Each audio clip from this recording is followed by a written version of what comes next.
अस्सलामु अलैकुम वरहमतुल्लाह। दोस्तों, आज आपसे ऐसी बात करने वाला हूँ जो शायद आपके दिल को चीर कर रख दे।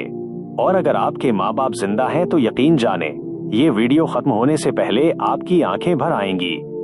सच जो हम मानते नहीं मगर जानते हैं। इससे पहले हम वीडियो की तरफ चलते हैं, मेरी आपसे गुजारिश है वीडियो को लाइक करें, शेयर करें और चैनल सब्सक्राइब करें।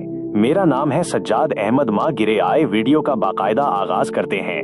दोस्तों, माँ बाप कभी बोझ नहीं होता। बोझ तो वो दिल बन जाता जो दुनिया की मोहब्बत में इतना भारी हो जाता है कि उसमें माँ बाप के लिए जगह ही नहीं बचती। कभी सोचा जिन हाथों ने हमें चलना सिखाया आज वही हाथ कांपे तो हमें बोझ क्यों लगते हैं। जो कदम कभी हमारी खातिर सारी जिंदगी चलते रहे आज वो सुस्त पड़ जाएं तो हम थक क्यों जाते हैं।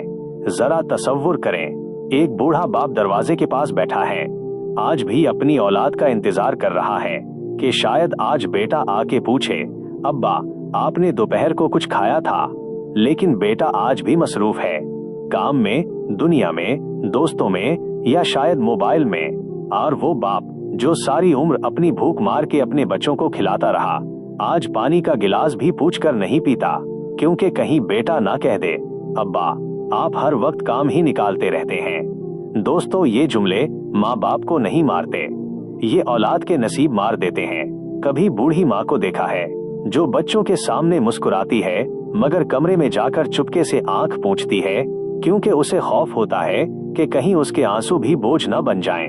यही माँ जिसने रातें जाग कर गुजारी थी आज एक शब्द भी औलाद के दिल में जगह न पास की। दोस्तों, माँ की खामोश चीख अर्श हिला देती है।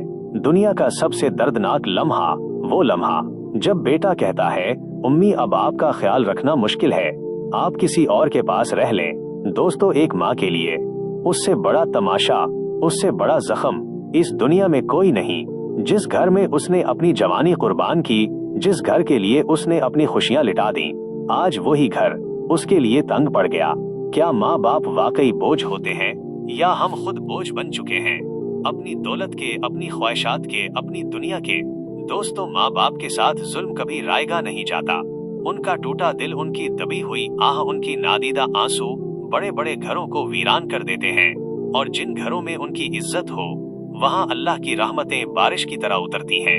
अगर आपके माँ बाप आज भी जिंदा हैं तो उनकी कदर करें, वरना कब्र पर जाकर सिर्फ मिट्टी मिलेगी और पछतावा, क्योंकि एक दिन उनकी जगह सिर्फ खामोश कब्रें रह जाएंगी और कब्रें जवाब नहीं देती। दीजिए इजाजत, दुआओं में याद रखना, शुक्रिया।